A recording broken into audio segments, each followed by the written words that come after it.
ಅಲ್ಲಿ ಅಲ್ಲಿನ ರೈಲ್ವೆ ಸ್ಟೇಷನ್ಗಳು ತಗೊಂಡೋಗಿ ಅಲ್ಲಿನ ಸಾಗಾಟ ಮಾಡುವಂತ ನೋಡಿ. ನಿಮ್ಮ ಅದೇನಾಗಿದೆ ಒಂದ್ಸತಿ ಈ ತರ ಕಂಪ್ಲೇಂಟ್ ಬಂದಿತ್ತು. ನಾವು ಇಮಿಡಿಯೇಟ್ ಆಗಿ ಆಕ್ಷನ್ ತಗೊಂಡು ಸ್ಪೆಷಲ್ ಸೆಕ್ಯೂರಿಟಿ ಎಲ್ಲ ಹಾಕಿ ಸಿಸಿಟಿವಿ ಎಲ್ಲ ಹಾಕಿದ್ವಿ. ಆ ಕಲ್ಲಿದ್ದಲು ನಮ್ಮ ಪ್ಲಾಂಟ್ ಇಂದ ಹೋಗಿದ್ಯಾ ಅಥವಾ ರೈಲ್ವೆ ಸ್ಟೇಷನ್ ಹೋಗಿದ್ಯಾ? ಎಲ್ಲಿಂದ ಹೋಗಿದೆ? ಅಲ್ಲಿ ಬರುವಂತದ್ದು ಅಂತ ಹೇಳ್ತೀರಾ. ಬಂದ ಮೇಲೆ ಕಳ್ಳತನ ಆಗಿದೆಯಾ? ರೈಲ್ವೆ ಸ್ಟೇಷನ್ ಇಂದ ಕಳ್ಳತನ ಆಗಿದೆ, ಕಾಂಟ್ರಾಕ್ಟರ್ ರೆಸ್ಪಾನ್ಸಿಬಿಲಿಟಿ. ನಾವು ಏನ್ ಮಾಡ್ಬೇಕು ಅಂತ ಹೇಳ್ಬಿಟ್ಟು ನಮ್ದು ಪ್ಲಾಂಟಿಗೆ ಬಂದ ಮೇಲೆ ನಮ್ದು ರೆಸ್ಪಾನ್ಸಿಬಿಲಿಟಿ. ಆದ್ರೂ ನಾವು ಅದಕ್ಕೆ ಏನೋ ಕ್ರಮ ತಗೊಳ್ಳಿಕ್ಕೆ ACS ಅವರಿಗೆ ಹೇಳ್ತೀನಿ. ನೋಡ್ರಿ, DCM ನಮ್ಗೆ ನಿಮ್ಗೆ ಏನಾದ್ಲಿ ಆಶ್ಚರ್ಯ ಏನಂತೆ? ಅವ್ರು ನಮ್ DCM ಅಲ್ವಾ? ಅವ್ರು ನೋಡಿ, ಇದೆಲ್ಲ ನಿಮ್ಗೆ ಯಾಕೆ? ಇಷ್ಟು ದಿವಸ ಎಷ್ಟು ಜನ ಡಿನ್ನರ್ಗೆ ಹೋಗ್ತಾ ಇದ್ರು, ಡಿನ್ನರ್ ಮಾಡ್ತಾ ಇದ್ರು, ಎಷ್ಟು ಜನ ಇದು ಮಾಡ್ತಾ ಇದ್ರು. ಅದೇನು ನ್ಯೂಸ್ ಅಲ್ಲ. ನಿಮಗೆ ಈಗ ನ್ಯೂಸ್ ಇಲ್ಲ. ನಿಮಗೆ ನೋಡಿ, ನಿಮಗೆ ಈಗ ನ್ಯೂಸ್ ಇಲ್ಲ. ನಿಮಗೇನಾದ್ರೂ ನನಗೆ ಆ ಕಡೆ ಈ ಕಡೆ ಹೇಳ್ಬಿಟ್ಟು ನೀವೇನಾದ್ರೂ ಒಂದು ಕಾಂಟ್ರವರ್ಸಿ ನಂದೊಂದು ಶಬ್ದ ಬಂದ್ರೆ ಅದನ್ನೇ ದೊಡ್ಡ ನ್ಯೂಸ್ ಟೈಪ್ ಮಾಡಿ. ನೋಡಿ, ನಾಯಕತ್ವ ಬದಲಾವಣೆ ನನಗೆ ಅದು ಯಾವುದೇ ವಿಚಾರದಲ್ಲಿ ನನ್ನ ಅದ್ರಲ್ಲಿ ಆಥರೈಸ್ಡ್ ಮಾತಾಡ್ಲಿಕ್ಕೆ, ಗೊತ್ತಾಯ್ತು. ನನ್ನ ಪಟ್ಟಿಗೆ ಈಗ ನಾವು ಚೀಫ್ ಮಿನಿಸ್ಟರ್ ಅವರು ಇದ್ದಾರೆ, ಅವ್ರನ್ನ ನಾವು CLP ಯಲ್ಲಿ ಆಯ್ಕೆ ಮಾಡಿದ್ವಿ. ಆಯ್ಕೆ ಮಾಡಿದಾಗ AICC ಅಬ್ಸರ್ವರ್ ಇದ್ದರು. ಆಯ್ಕೆ ಮಾಡಿದಾಗ ಯಾವುದೇ ರೆಸಲ್ಯೂಷನ್ ಅಲ್ಲಿ ನಾವು ಗಡುವು ಕೊಟ್ಟಿದೀವಾ? ನೀವು ನೋಡಬಹುದು. ಅದು ಅಲ್ಲಿ ತನಕ ಅದು ಗಡುವು ಇಲ್ವೋ ಅದ್ರ ತನಕ ಅವರೇ ಕಂಟಿನ್ಯೂ ಆಗ್ತಾ. ಅದ್ರಲ್ಲಿ ಏನು ಸಂಶಯ ಏನಂತೆ ನಿಮಗೆ ಯಾರಾದ್ರೂ ಹೇಳಿದ್ರ?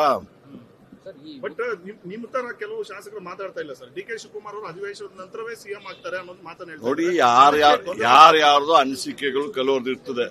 ನಂದು ಅನಿಸಿಕೆ ಪ್ರಕಾರ ಎಲ್ಲ ಆಗ್ತದಾ? ಅದಕ್ಕೆ ನಮ್ದೊಂದು ಸಿಸ್ಟಮ್ ಇದೆ, ನಮ್ಮ ಪಾರ್ಟಿ ಇದೆ, ನಮ್ಮ ಹೈಕಮಾಂಡ್ ಇದೆ. ಅವ್ರು ನಿರ್ಧಾರ ತಗೊಳ್ತೀನಿ ಅಂತ ತಗೊಳ್ತಾರೆ. ಅದಕ್ಕೆ DCM ಅವರು ಹೇಳಿದ್ದಾರೆ, ಚೀಫ್ ಮಿನಿಸ್ಟರ್ ಹೇಳಿದ್ದಾರೆ. ನಮ್ಮ ಹೈಕಮಾಂಡ್ ಮೇಲೆ ನಾವು ಯಾರು ಇಲ್ಲ. ಅವರು ತೀರ್ಮಾನ ತಗೊಂಡ್ರೆ ಆಗ ನೀವು ಕೇಳಿದ್ರೆ ಅವ್ರು ಉತ್ತರ ಕೊಡ್ತಾರೆ. ನೋಡ್ರಿ, ಹೈಕಮಾಂಡ್ ನ ಕ್ವಶನ್ ಮಾಡುವಷ್ಟು ಕೇಳಿ ಹೈಕಮಾಂಡ್ ನ ಕ್ವಶನ್ ಮಾಡುವಷ್ಟು ನಾನು ಬೆಳಿಲಿಲ್ಲ. ನಾನು ಸಾಮಾನ್ಯ ಕಾರ್ಯಕರ್ತ. ದಯವಿಟ್ಟು ನಾನು ನೋಡಿ, ಗಡುವು ಯಾರ ಹೇಳಿದಾರ ಗಡುವು ಇದೆ ಅಂತ ಬಿಟ್ಟು? ಅಲ್ಲ, ಗಡುವು ಇದೆ ಅಂದ್ಬಿಟ್ಟು ಯಾರ ಹೇಳಿದಾರ? ಹೇಳಿದ್ರೆ ಹೇಳಿ. DCM ಹೇಳಿದಾರ, ಚೀಫ್ ಮಿನಿಸ್ಟರ್ ಹೇಳಿದಾರ, ಇನ್ಯಾರು ಹೇಳಿದಾರ? ನೋಡಿ, ನಿಮ್ಗೆ ಯಾಕೆ ಅನಿಸಿಕೆ ಅದಲ್ಲ. ನೀವು ಅವ್ರು ಏನ್ ಭಾಷಣ ಮಾಡ್ತಾರೆ, ಏನ್ ಹೇಳ್ತಾರೆ, ಅದು ಇದೊಂದೊಟ್ಟು ನೀವು ಎರಡು ಅರ್ಥ ಕಲ್ಪಿಸ್ತೀರ. ನಿಮಗೆ ಬೇಕಾಗಿದ್ದ ಅರ್ಥ ನೀವು ತಗೊಳ್ತೀರ. ಅವ್ರು ಹೇಳಿದ್ರೆ ಅವ್ರನ್ನ ಕೇಳಿ. ನೋಡಿ, ಅದು ನನ್ನ ಕರೀಲಿಲ್ಲ ಅಲ್ಲ. DCM ಕೇಳಿ ಅಲ್ವಾ? ಹೇಳಿ. ನಾನು CEC ಮೆಂಬರ್ ಇದ್ದೀನಿ. CEC ಮೆಂಬರ್ನ ಕೇಳ್ಬಿಟ್ಟು ಕರೆಯೋದಿಲ್ಲ. ಅದು ಕೇಳ್ಬೇಕಾದ್ರೆ CM ಅನ್ನ ಕೇಳ್ಬೇಕು. DCM ಅನ್ನ ಕೇಳಿದ್ರೆ ಅವ್ರು ಹೇಳ್ತಾರೆ. ನಾನು ಹೆಂಗೆ ಹೇಳಲಿಕ್ಕೆ ಆಗ್ತದೆ? ನೋಡಿ ಅಮ್ಮ, ಇದಕ್ಕೆಲ್ಲ ನಾನು AICC ಸ್ಪೋಕ್ಸ್ ಪರ್ಸನ್ ಅಲ್ಲ. ನಾನು ಪಾರ್ಲಿಮೆಂಟರಿ ಇದೇನಿಲ್ಲ. ಅದಕ್ಕೆ ನೀವು ಅದಕ್ಕೆ ಸಂಬಂಧಪಟ್ಟವ್ರನ್ನ ಕೇಳಿ ಅವ್ರ ಉತ್ತರ ಕೊಡ್ತಾರೆ.